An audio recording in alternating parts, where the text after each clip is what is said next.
particular teaching on these groups of individuals who basically are utilizing these institutions and systems to take care of their particular agendas. But in the book of Revelation, the 16th chapter, we actually see a description of that which Babylon represents. She's referred to as the great harlot. The Bible says many of these nations, kings, they've committed fornication with her. Literally speaking of the entanglement they have, the commitment that they've involved themselves in as far as being part of that particular system.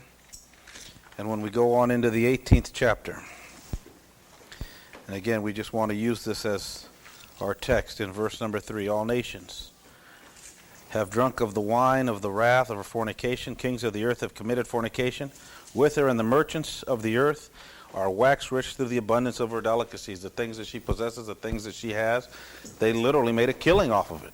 So this system, or this particular aspect that God is dealing with here, is one that is different from these nations that oppressed Israel. This is God's ultimate payback here. And again, it's against a system that literally was set in motion way back about 1500 BC. Now with that, again, we're going to jump on into the 21st century, into where we are today, where we're talking about a system that's not only been possessed by these individuals, but one that literally operates by it. We've been reading out of Jim Marrs, who basically writes Rule by Secrecy and not Rule by Secrecy. We've been coming up through the chapter that speaks of Hitler and how Hitler in his power had come to a place where he had to bring about a way to infuse his doctrine. And again, I think he was a piece of crap. He was a scumbag. And I don't want anybody to ever mistake the fact that this is what I think of him. But again, he took upon himself the role to become the figurehead for Germany, who literally had lost her land and was in the process of losing their particular national status. After the Treaty of Versailles was set into motion, it was a nation that was literally oppressed, looked down on, a nation that was on its way, or if not the way they viewed themselves, toward economic wreck. When he decided he'd undertake his position in this Workers' Party to bring about this revolution, where he would make himself the Führer, he would make himself the father of the fatherland. And when you view what it is he's doing, he's recognizing, he says, we can't be Germans without a homeland. And we can't be people that identify to this land if we do not possess and own the land. And in essence, he sought to take it back. Now, when you look at it that way, suddenly you're thinking, well, that's not too bad. And again, I don't want anybody to misquote me and say that I think what he did was right. I already told you what I think of him. He's a piece of crap. He's a scumbag. And we already know from where his roots came from, where his financing came from.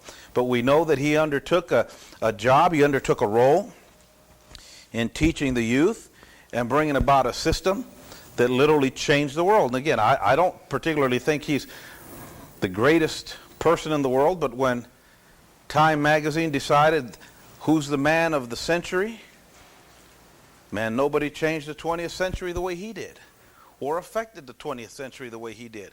What he stands for is something that reviles people, so people decided, well, I don't know if we want him to be that man.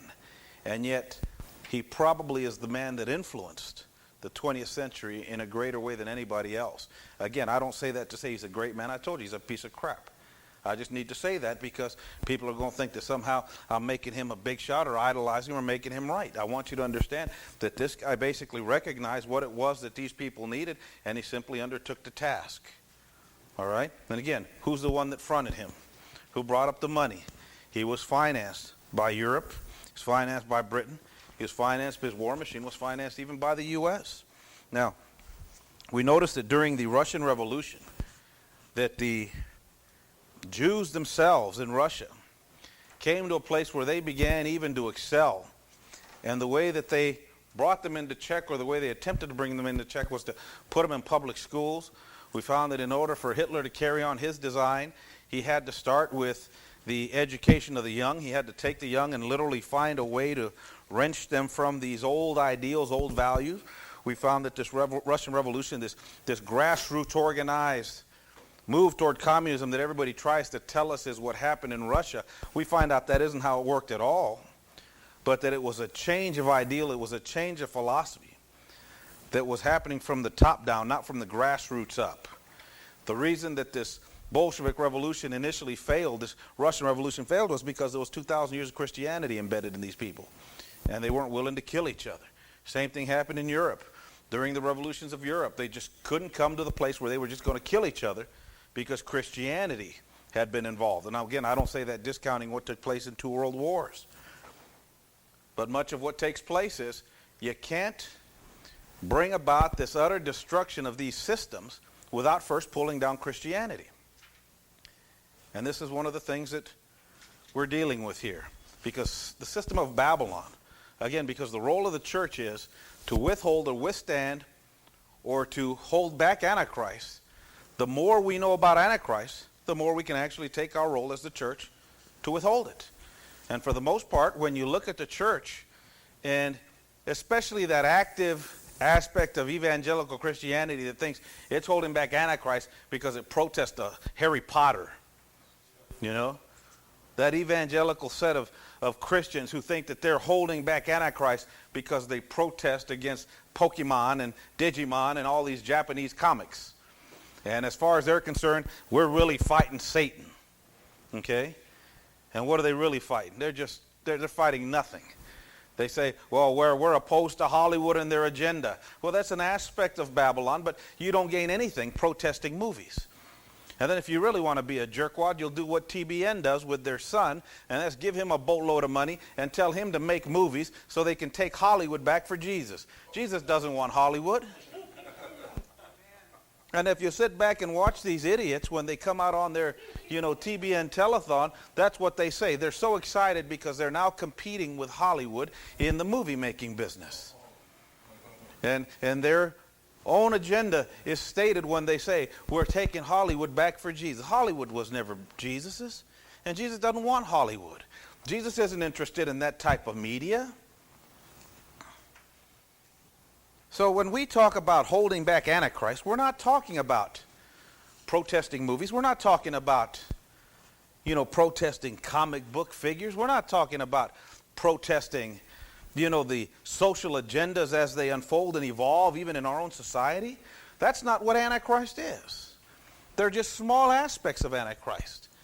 But the church itself has to become actively involved in first of all, identifying not only Antichrist. I hate to even say this, but do you know that those crazy Muslims that we refer to as the Taliban, the Hezbollah, the Hamas, and all of these other groups, they've done a better job identifying Antichrist than we have.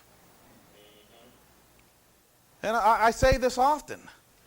If in this country Bin Laden was running around and they offered $25,000, not 25 million, 25,000, how many of you know his mother would have turned him in?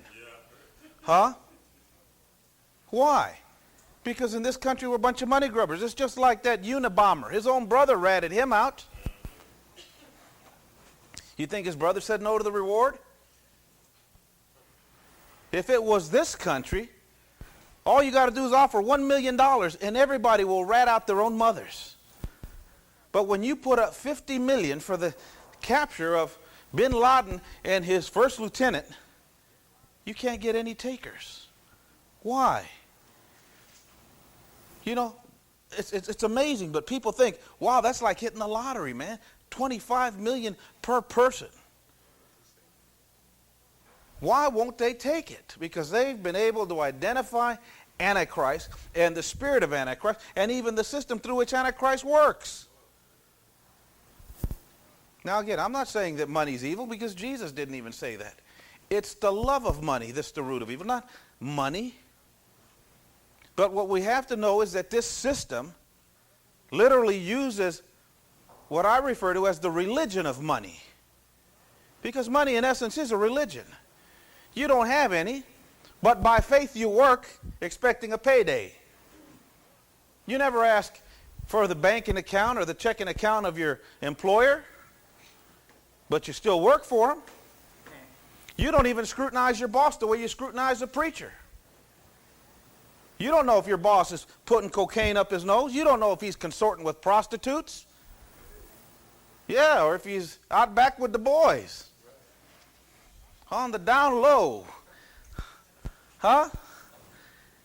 And you don't care. And you don't put them to the same test you do the man of God. Yet you work for them and you don't question them. So I refer to it as a religion of money because it's a religion of faith. The whole monetary system is a religion of faith, especially after FDR, they yanked the gold standard. There's nothing behind money. That's why it doesn't say silver certificate or gold certificate anymore. It just says Federal Reserve note. It's a debt. And we have faith that that paper will be worth something. So it's the religion of money, the religion of finances. That's why I say people can't be atheists. They have a God, they just don't know him as Jesus. If we don't know who the Antichrist is, what system he's working through, what he's doing, how can the church resist? Now, how come the church is a Johnny-come-lately? Why did the church suddenly, in a knee-jerk response, jump up and say, what do you mean you're trying to take the pledge out of the school? Come on, you didn't see it coming? Listen, I'm not a prophet, but how long do you think it's going to take for them to take in God we trust off our coins and bills? Huh? How long do you think it's going to be before they stop opening the sessions of Congress with a prayer? You all know they do that, right?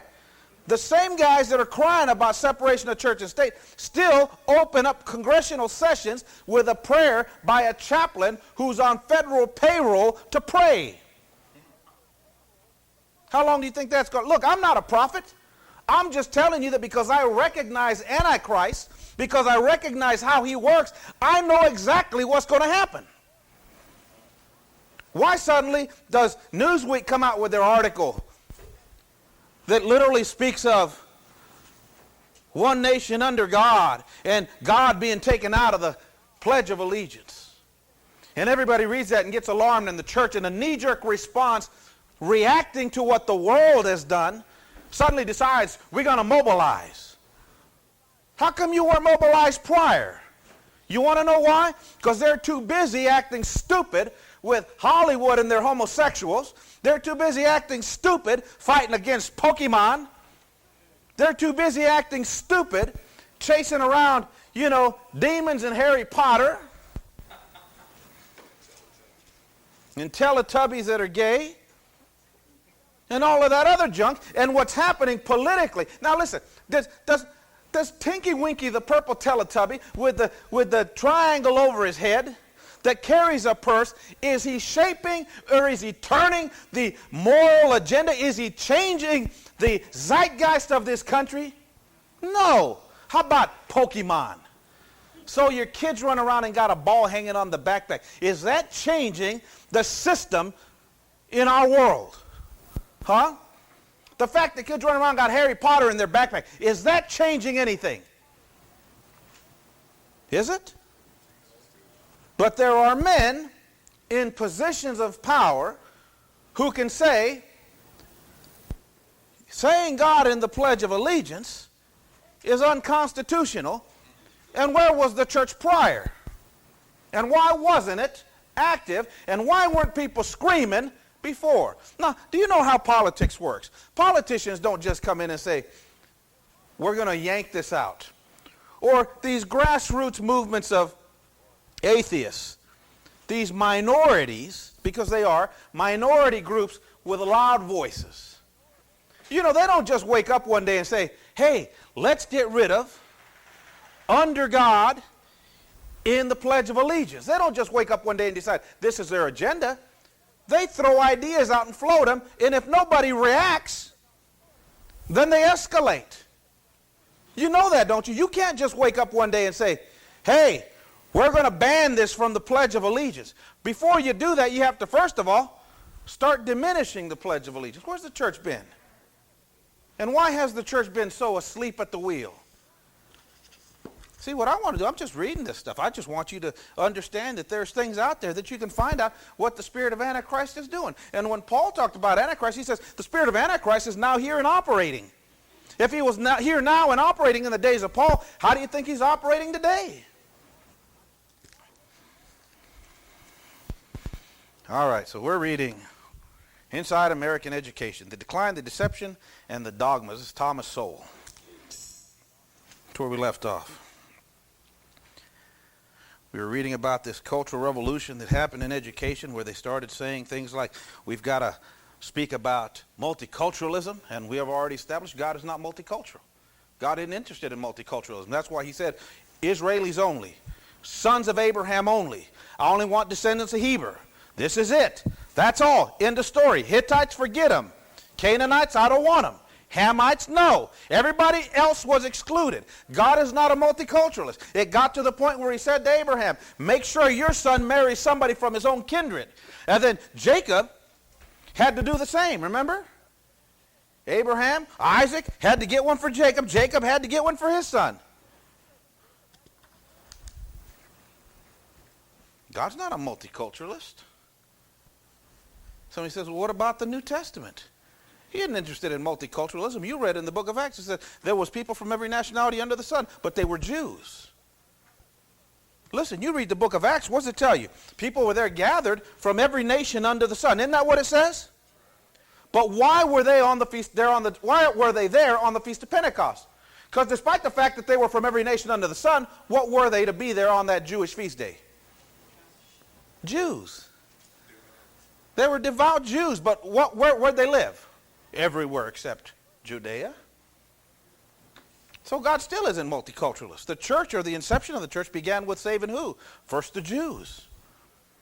And then it was from the Jews that he began to go out after the Gentiles. Now, once he got out after the Gentiles, what happens? He says he made of two one new man. So God is not interested in the black Christian, the brown Christian, the yellow Christian, the pink Christian, the polka dot Christian. He's not interested in an ethnic or colored Christian. He's interested in creating a new species of man, a man that gets restored in the position greater than Adam, because we now get put in Christ. Y'all understand that during the creation of Adam, the Bible makes it clear that in the beginning, the Elohim, plural for God, in the beginning, the gods created man and said, let us make man in our image after our likeness, the plurality.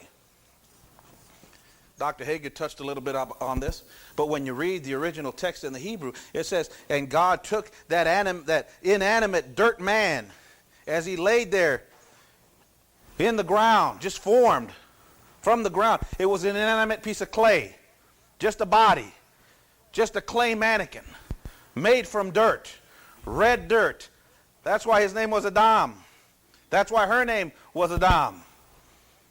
Literally a Hebrew word defining red clay, dirt man. But as he lay there, inanimate, it says, and God breathed into his nostrils. So his body formed, the exact same word that is used in the Hebrew when Jeremiah says, before I was formed in my mother's womb. Literally speaking of that matrix from where man comes naturally. Before I was formed, God took the man and he formed him from the dust of the ground. He comes from his mama, the earth. And what made him alive was that it says, and God breathed into his nostrils the breath of life. The Hebrew word, ruach, that literally speaks of the spirit of life. So to this inanimate clay dough, God breathes in the spirit of life. So you've got the spirit of life plus this body, and the equation equals a self. The King James says, and God breathed into his nostrils, and he became a living being, is what King James says. But the Hebrew infers he became a living self, a person under his control. A person with a mind of his own.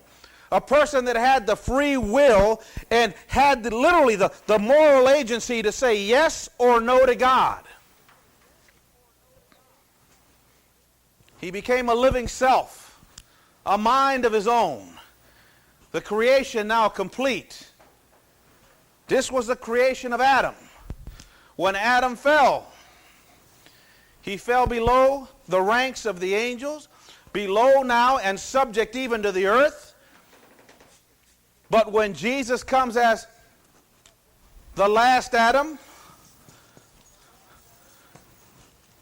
the Bible says when he died and resurrected, he gave us a position in Christ. So our restored position is higher than Adam, because we are now seated together, not here on earth, but seated together in heavenly places in Christ, and we're supposed to rule and reign on earth while we're here. So we have a higher standard. It's something God's doing. What we're finding out here is that this in Christ position is where this new race of God's sons dwell. Now, I don't care what ethnicity you come from. I could care less of your nationality. I could care less the color of your skin. If you're in Christ, you become part of that which Peter speaks of. What does he say? He says, you are now in Christ. What does he say you are? He says you're a royal priesthood. You're a chosen generation. Isn't that what he says? That's us. Now, do you read anything in there that says you're a black generation, you're a white generation, you're a brown royal generation? Or does it just say you are now a purchased, a peculiar people, a chosen generation, a royal priesthood? Is that what he says? So why are we playing these games with nationality and ethnicity when what God has done for us is elevate us far above all that other crap? And as long as the church wants to play games, especially with concerns toward racial and ethnic unity, why are we playing these stupid, retarded games instead of just telling somebody, you're either in Christ or you're not. You're either part of his body or you're not. If you want to be black body, then get out of here. You got no fellowship with me. You want to be brown body of Christ? Get away from me. I have nothing to do with you, and I want nothing to do with you. You want to be the white body? Get the hell out of my face. Because I'm not going to play and I'm not going to tolerate and put up with idiots. I'm not going to suffer fools. Why should we? Jesus doesn't, and God doesn't. That has never been his intent. Why do we want to take what God has elevated and then lower it to a position where we're running around painting pictures of brown Jesus and black Jesus and everything else Jesus? Huh? He was a Jew. I don't care what anybody says about what desert people look like. He was a Jew. He was a son and a descendant of David, a descendant of Abraham. He's a descendant of Adam. Why do we want to play games? Are you starting to get the drift of what God did? God is not into this multiculturalism. He doesn't play that game. Yet this is the key agenda that gets taught in school. And why do they teach this in school? Why is this the agenda that gets taught in schools now? It's because what you know and what God gives us to know isn't what the Antichrist wants your kids to learn. The Antichrist wants your kids to run around and make separation and distinction between ourselves by nationality, by race, by skin color, and by ethnicity and culture. That's what the Antichrist wants to do. Listen, we've already gone too far. You already know how this works. Nobody wants to tell you about it. I'll tell you about it because it doesn't bother me. White people give the NAACP money to yell honky.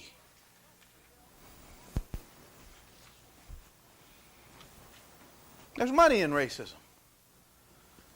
And as long as you can keep people with color on their skin fighting for table scraps, they'll never pay attention to the real agendas that are taking place right under their noses.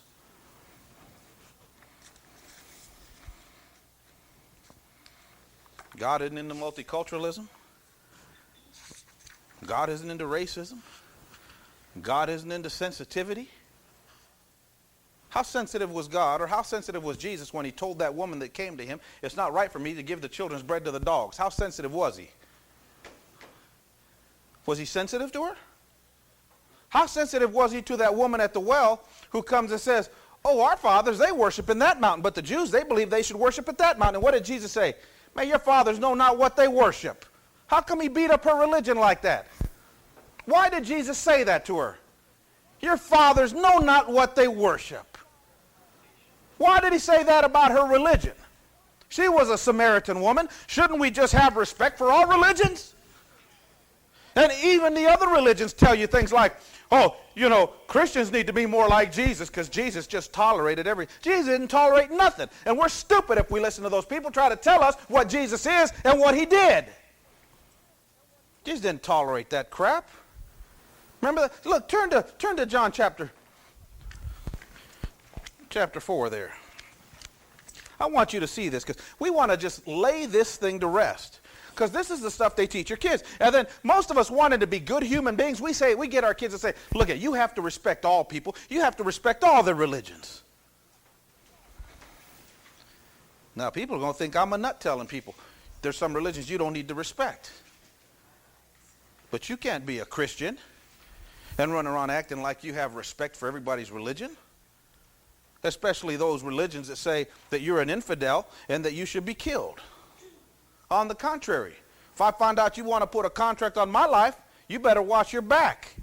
In fact, you better watch your front. And you better watch everybody who lives around you's front.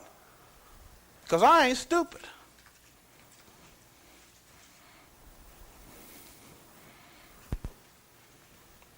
Christians shouldn't be.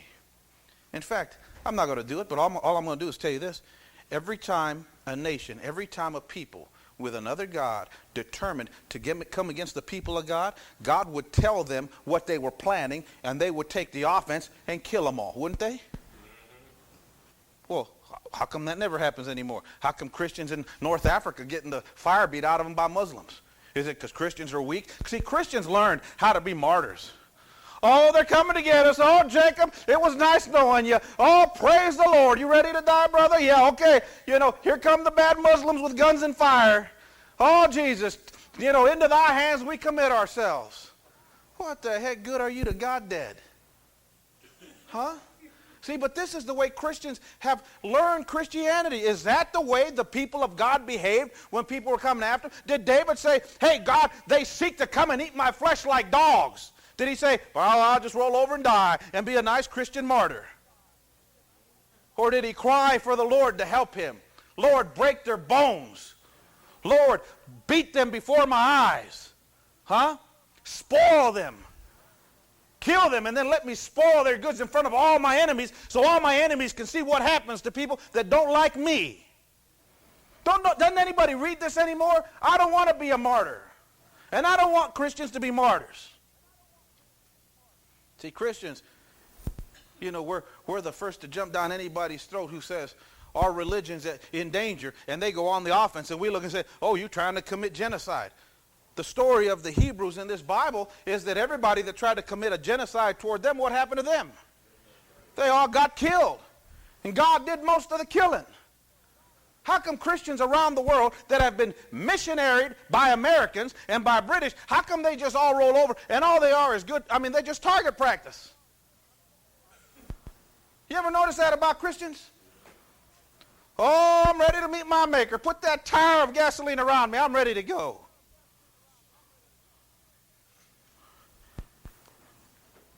Why do Christians always die martyrs? God doesn't need any more martyrs. Jesus died. He rose. He doesn't need martyrs. He don't want you to die.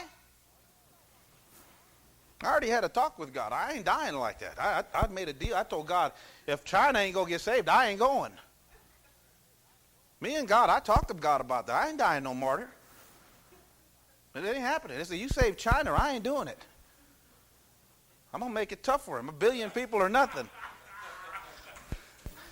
I ain't doing it. I ain't going to let him spring that one on me. I've already let him know where I'm at. Let's check out Jesus. Let's check out his sensitivity, okay? Samaritan woman. Here we go. Verse number 19. The woman said to him, sir, I perceive you're a prophet. After he told her she wasn't married to the guy she's shacking with. The woman said, I perceive you're a prophet. Our fathers worship in this mountain, and you say that in Jerusalem is a place where men ought to worship. Now, here's what she was saying to Jesus. Oh, we got two religions. We worship in this mountain, and you all worship in Jerusalem. Now listen, short of saying, woman, don't be stupid, let's listen to what Jesus said. Jesus said, woman, believe me, the hour is come when you shall neither worship in this mountain nor at Jerusalem worship the Father. You worship you know not what. We know what we worship, for salvation is of the Jews. But the hour comes and now is where the true worshipers will worship the Father in spirit and in truth. Now listen, let's change that to Christianity. And let's not play tolerance. Let's not play games of multiculturalism. Let's not play games of sensitivity. All right? Because again, what is this? What is sensitivity? Sensitivity is what's going to get Antichrist in power. Because we want to be sensitive to him.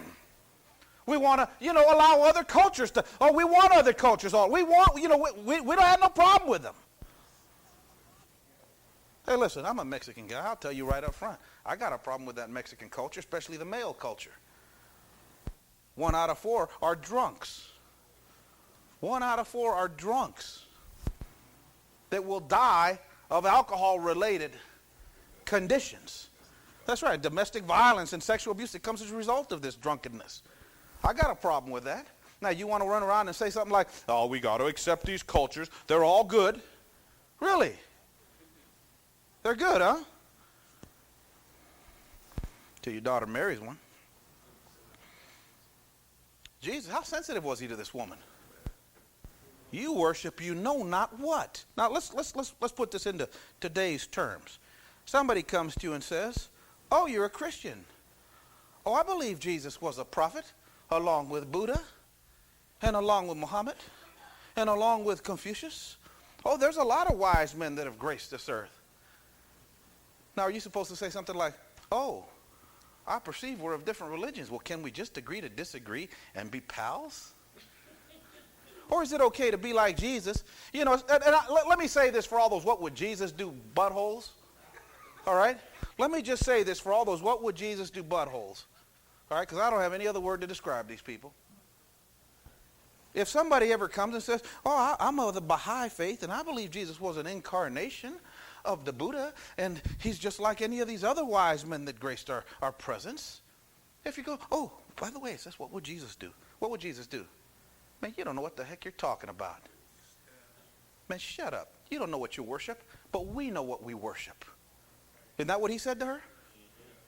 So if we want to be like Jesus, what would Jesus do? What would Jesus do to somebody who comes preaching some other religion? Is he going to be tolerant? Is he going to be cool and be multicultural? Is he going to be very graceful toward them and just say, oh, hey, that's nice. Let's agree to disagree and break bread, brother. Huh? What did he say to this woman?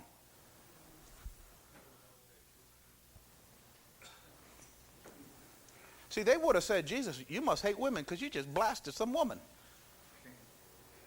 What did Jesus say to her? You worship you know not what. So what are Christians supposed to do? You're supposed to tolerate? You're supposed to be sensitive? Huh?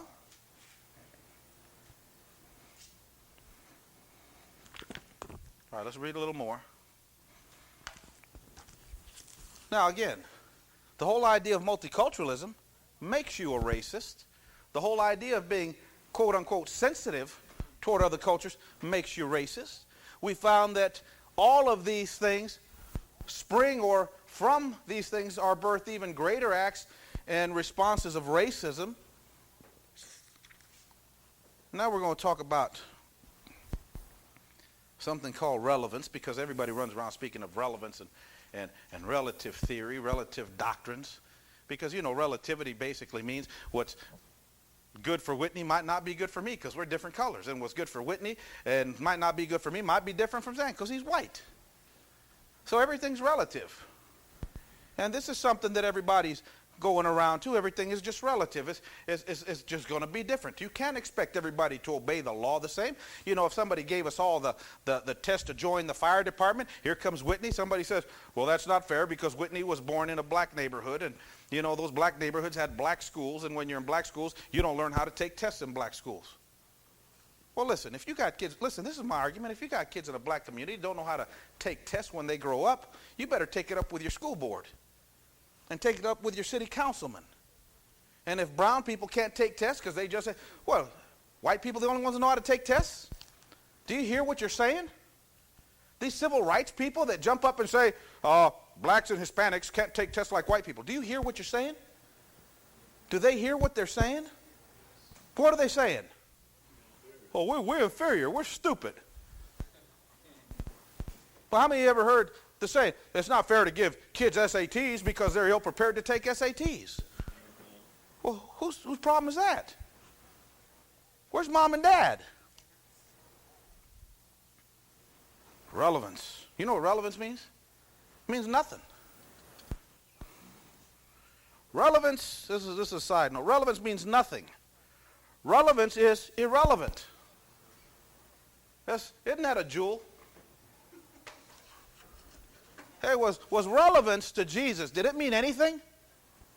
Did Jesus look at this woman and say, oh, Samaritans, you remember old King Omri who set up that false city up there apart from Jerusalem? This is why you people are like that. I understand your background. No wonder you do this. It's not your fault. Or did he just look at her and say, you don't know what you're doing?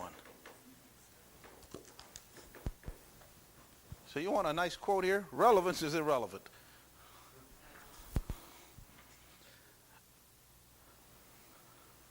Basically what it means is no one means anything.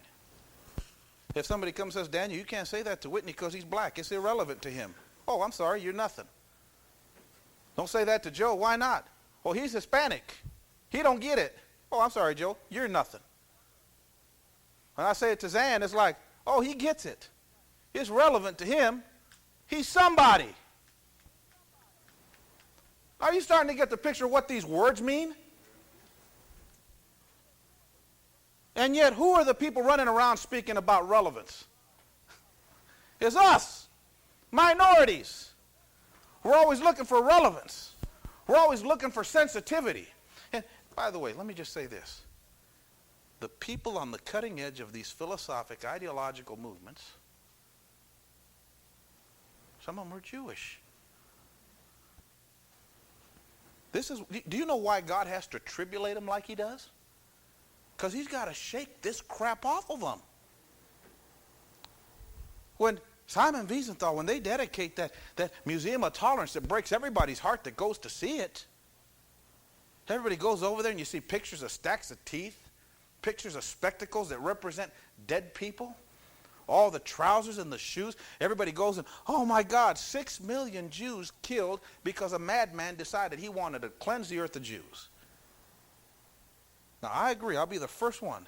That is a sick dude that needed his just rewards. That guy, I hope he has suffered in hell real bad. No doubt about it. But when these people decide they're going to jump up and say this, that book of Revelation, huh? Why does God have to work the Jews the way he does? Are they even looking to him anymore? When you go, a lot of people think that when you go to Israel and see the 4 million Jews in Israel, they think those are all devout Jews because they always show you that Wailing Wall and you see the long curly-cued sideburns there in the black outfits sitting there bowing their heads. And everybody says, oh, look, those are devout Jews. Is there more of them or is there more of the other ones? Now that Israel's become like a breadbasket of money, the Jews that are living down there, they're merchants, man. They're bankers. They're businessmen. They're everything except devout Jews that are there to take a stand for the things of God. Why has he got to tribulate them like that? Now listen, how come the Jews that literally have a legacy and a tie to the Lord of hosts, the same Lord of hosts that encouraged Zechariah and Haggai, remember? Surrounded by all those nations that wanted to eradicate them, the fact that the Lord of hosts being with them helped them accomplish everything for God. How come those 4 million Jews don't have the Lord of hosts to lean on? Why they want F-16s and smart bombs and missile technology, nuclear weapons and the U.S.? Why do they play politics with us and play more politics with weaponry than they do with God? Why? Do you understand why God's going to have to tribulate them for 7 years that way? To move them off of this? When you start an agenda that tries to get people off your back, eventually, even though you fabricate it, just to get people off your back, that subsequent generations take that as doctrine. and you can't get it out of them? Relevance. Relevance means you don't have to mean what you say.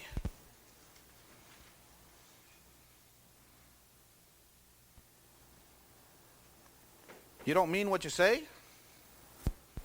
You can say, I thought you meant. Nothing's relevant. If there's relevance, if we're just going to say that's relevant to the Hispanic community, but it's not relevant to the community at large, what's that saying? Really, what's it saying? You weirdos. You're nothings. Everybody wants education to be relevant. It's even hard to conceive why anybody would wish it to be irrelevant.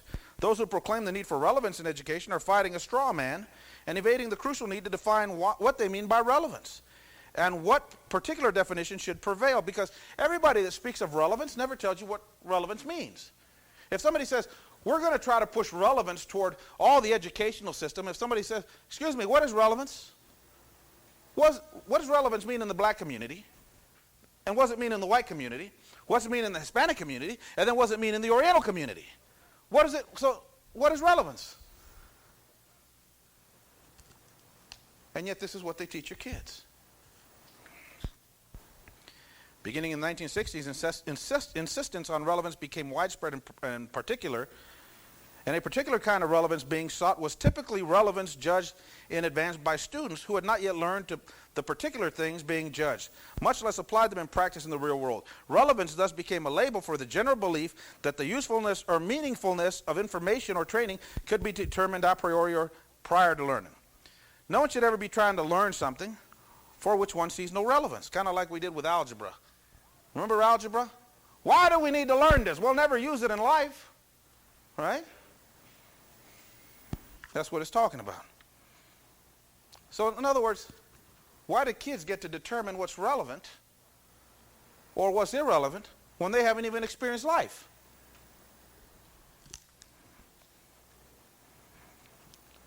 What do you want to learn? What things puzzle you?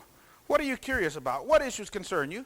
What problems do you wish you could solve? Why do they ask your kids this if they don't have any experience in life? So they want to ask a classroom what's relevant to them, and they'll say, we need to save the whales. Listen, I've been back there in the children's church where I say, okay, tonight we're going to do some praying. And all of a sudden a kid, this is no lie, this is here in this church. Kid says, Brother Daniel, can we pray for the rainforest? Because we learned in school that it's being diminished and it's going to cause global warming and it'll kill all the species and the glaciers will melt and we'll all be flooded. It's like, are you out of your mind? Why do they even scare kids with that foolishness? Kids come back and say, Brother Daniel, we'd like to pray for the tigers. Why? Because they're being extinct. We learned that in school. Now let me ask you a question. Is that what you sent your kids to learn, to school to learn? Or did you send your kids to school to learn how to do math, read, write? Huh?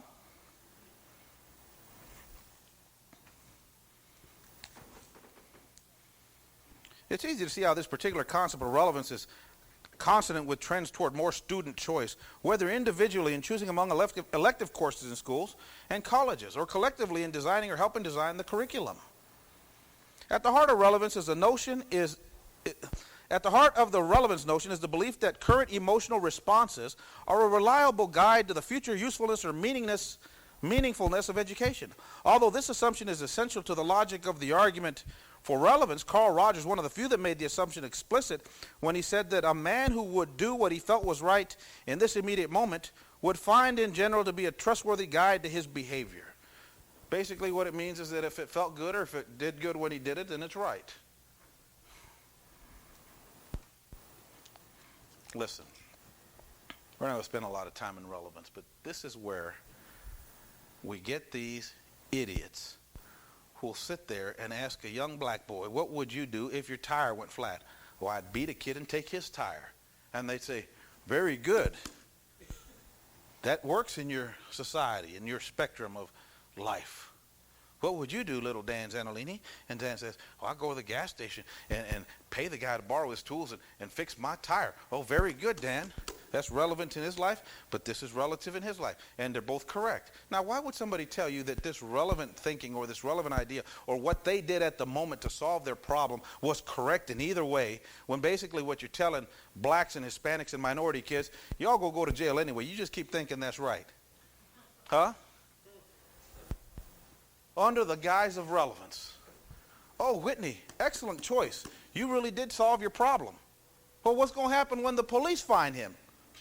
Huh? Listen, I'm telling you. You ever read any of the educational guides that speak of this stuff? This is what they're doing. Making minorities feel stupid by telling them, well, don't worry about SAT, so you only scored 600. Black people can't take tests like white people. Why would anybody listen to that?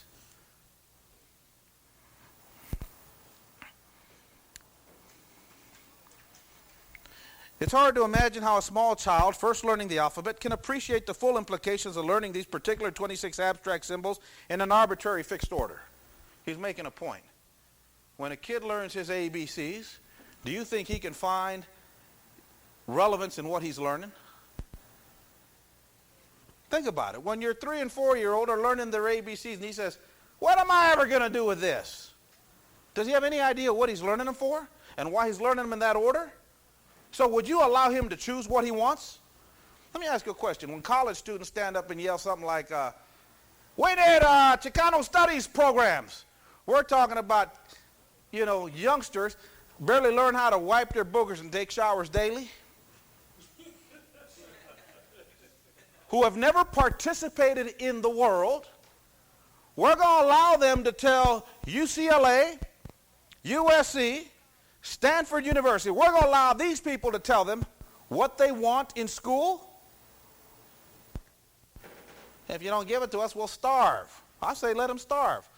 We need some dead people on the campus. Teach people how stupid they are.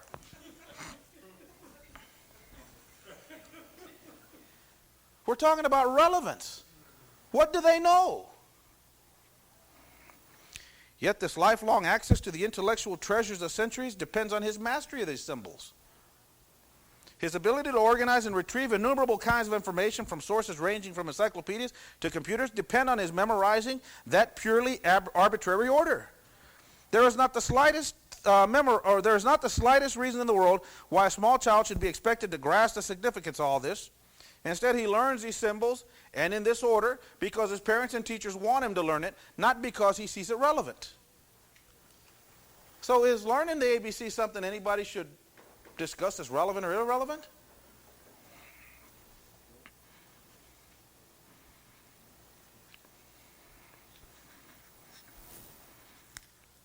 He writes about how these kids don't have any experience in life to make any choices. And this is why, even Sunday I was talking about this. You've got these philosophical ideas that say, talk to kids, they're little people. They don't know nothing. Dad, just leave me in the pool alone with no supervision. I'm okay. Now, does he know what I know about how long it takes for a kid to drown? Does he know that? Does he know how many people are found at the bottom of pools? Does he know that other than the gunshots, that kids die more from pool drownings? Does he know that? So when I say to a kid, you can't go in the pool unless you're supervised, does he know what I know? Can he make the choice? Can he tell me, Dad, your values are irrelevant to my generation? Because if he does, he's going to get my belt. Because you don't talk like that to your daddy. Why do kids get to throw that in our faces? Your generation is irrelevant to me, Dad. That's the 70s. This is 2000. No more. We're hip and happy. We know what's up. And bottom line is you don't know crap.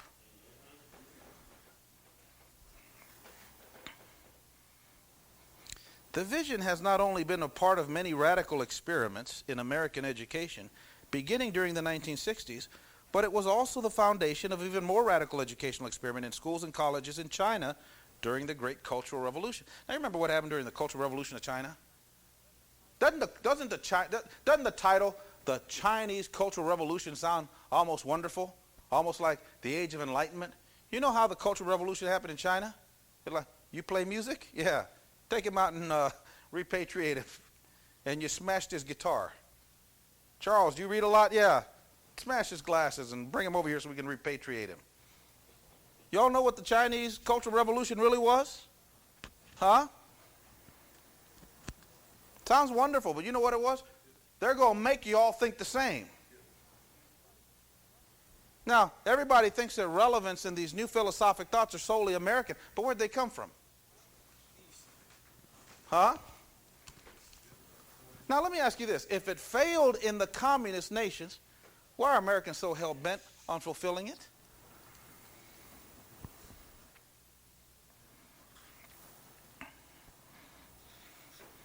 All right. Got another chapter. He calls it the whole person, because that's another catchphrase everybody talks about. We got to educate the whole person. Listen, adults aren't even whole.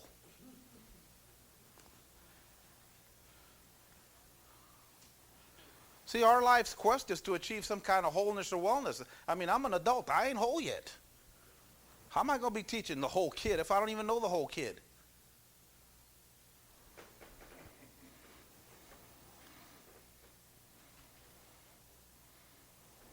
The idea that one should teach the whole child goes back as far as John Dewey. Everybody know who John Dewey is? He's the father of secular humanism. Some today call it child-centered education. How many of you heard the term child-centered education? What is that? Child-centered education. You know, this is the part that really blows my mind. Do you remember, all you got to do is think back. Look at Little House on the Prairie. Isn't that funny? They used to have a little white schoolhouse with a bell on it. And they educated kids from 5 years old all the way to 18. Huh? In one classroom, without teachers' aides and without Mexican nannies. All right, Spanish speakers. And when those kids graduated from those backwood Missouri schools, they would go study at Harvard. They would go study in France. They would go study at the finest universities on the planet. How come one teacher, one woman, with a Little House of the Prairie outfit, how could one woman do that? And yet we got one woman now in one class with all the same age kids who can't do it. And God forbid they be minorities because they can't take tests.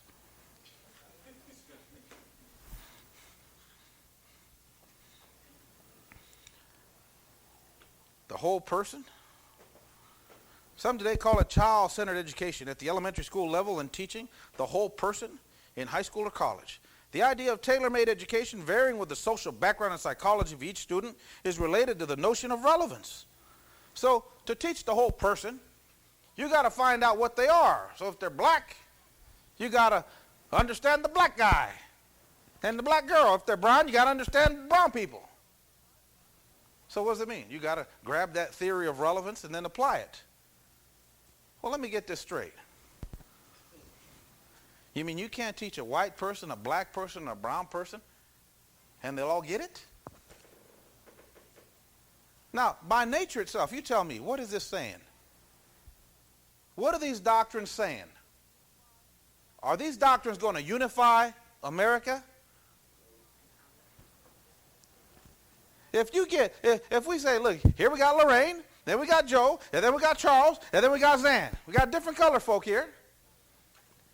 And then we say, and different genders. And then we say, well, if we're going to educate the whole person, I can't do it. I'm sorry. Can't do it because he's white and you're black and he's brown and that's a woman. And since we can't relate to the specific group of these children, we will never educate the whole person.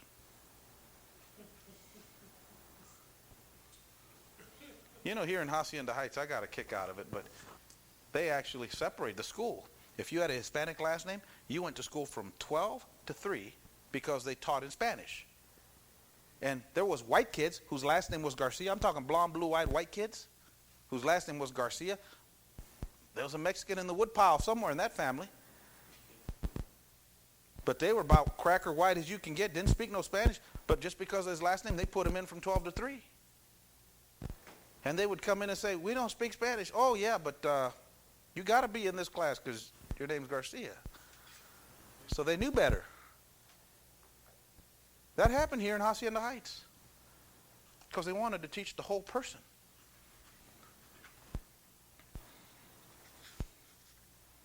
Isn't that amazing? It is also reminiscent of an idea once popular among some ambitious economists that they could fine-tune the economy until embarrassing experiences taught them that they were lucky to get the right channel. So economists actually once thought, look, you have to target the Hispanic community, and you got to target the black community, and then you got to target women, and you got to target white people. Now listen, when they run them Super Bowl commercials and they show you a Lexus, who wants one? Does it matter? Ambitious educational goals. See, unless we get into that Jesse Jackson business, where you just want to shake down Lexus and say, how come you don't have no black people driving Lexuses? Ambitious educational goals seldom seem to evoke the questions as to whether we have the capability of achieving them. Nor are these ambitions noticeably moderated in the educational system's abysmal failure at teaching most of the basic skills. So while your kids are learning that they're different, are they acquiring basic skills? Nothing. That educators who have repeatedly failed to do what they're hired to do and trained to do should take on a sweeping roles as amateur psychologists, sociologists, and social philosophers seems almost inexplicable. Now listen, I don't need to tell you, and I'm not insulting teachers. I'm just telling you they're not the brightest apples in the bunch. And suddenly you're going to expect them to learn and be able to divide socially, psychologically, and culturally every student in their class and teach them appropriately because of what's relevant to their culture? Now let me ask you, what does that do to church? Huh? Let's look at the church. How come black preachers preach to black people, white preachers preach to white people, Hispanic preachers preach to brown people? What is that? That's just this social relevance doctrine in the church. And what we don't, this is why God hates, do you understand why God hates Babylon? You can see her sleeping with everybody, even the church. There's only one way to deal with the whole person, and that is superficially. Because we can't really know. Now let me ask you a question. Again, we're talking culture. We're talking, let's talk about this country, America. America has one culture, despite the fact that there are many ethnics, many people from other races, and despite the fact that with these ethnics and cultural groups comes certain habits and certain cultural traits. But America really only has one culture, all right? If we continue to separate and divide the American culture by saying African American, Mexican American, Chinese American, Latin American, Italian American, Irish American, as long as we continue to splinter that, what's going to happen to America? Now, when you're able to splinter America, and again, we've already talked about this. This is why it's important that we understand that what founded America was God. If you can separate and destroy America, you literally will separate and destroy even that which God has called Manasseh to fulfill. And this is what the agenda is.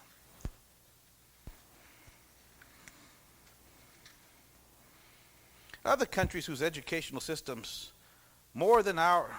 achieve more than ours, and this is funny because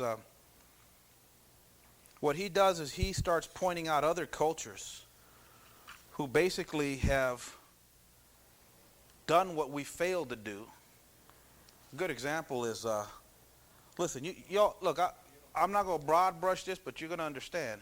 Japanese don't like anybody. All right, you want to talk about some of the most racist people on the planet, Japanese. We're from the sun, you're all dogs, all right? Why is the Japanese education so superior to ours? That's right. They don't like anybody. Other countries whose educational systems achieve more than ours often do so, also do so in part by attempting less. While school children in Japan are learning science, mathematics, and a foreign language, American school children are sitting around in circles, unburdening their psyches and expressing themselves on scientific, economic, and military issues for which they lack the rudiments of competence. Worse than what they are not learning is what they are learning. Presumptuous superficiality taught by practitioners of it. This is why everybody else comes to this country and just blasts our kids in school. Because our kids are sitting around saying, well, what do you think of George Bush and this financial crisis with Enron and WorldCom? What the hell does a kid know about that? Let's all write George Bush a letter and tell him that we don't want him to send our troops to war. What does a kid know about any of that? Now, you think they're writing no drugs or no alcohol in Japan on chain link fences during school time? The whole person philosophy is not simply a theory of education. It's become an open floodgate through which all sorts of non-educational activities have poured into the schools, relieving many teachers of the drudgery of teaching and substituting more exciting world-saving crusades in place of the development of academic skills. Whether the crusade concerns the environment, AIDS, foreign policy, or 1,000 other things, it's often pursued as a crusade more than an issue with arguments on both sides. In other words, they don't tell you both sides, they just push their agenda. Moreover, it's not sufficient that the students be propagandized in the classroom. They're taught to act on one side of superficiality that they've been given. At one time, the President of the United States received more letters from school children fulfilling classroom assignments on nuclear war than letters from any other group on the subject. Now, you tell me what a kid in a classroom knows about nuclear war. Huh? Now, you remember this is less than a month ago. I love this. India and Pakistan were about to nuke each other. You remember that? India and Pakistan were ready to go to war over Kashmir. Go to war. And both countries have nuclear weapons. And both countries said, we're going to go ahead and trade nuclear weapons. We're going to do it. And the guy from India steps up, the UN ambassador, the UN guy gets up and he says, there are over 1 billion of us. We shall survive. You shall be eradicated. Now listen to him. They're willing to trade nukes. They are willing to trade. They counted the cost and they said, okay, how many there's 1 billion people from India. But what will happen to Pakistan? Gone. Now think of that logic. I mean, that's a logic it's beyond us. Could you imagine saying, me and Charles go fight. Now my house is bigger. There'll be a piece of mine left, but there ain't going to be nothing left. Now to even talk about that, where are we at? Where are our minds? We're lost. Now, what do kids even know about that? What do kids know about nuclear armaments? And yet these are the biggest. Could you imagine the president getting more letters from school children on nuclear arms than from any other group?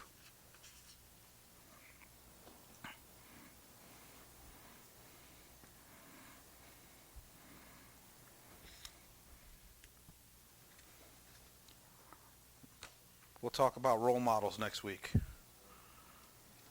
One of the most widely accepted or least and unchallenged dogma in American education today is that students need role models from the same social background as themselves.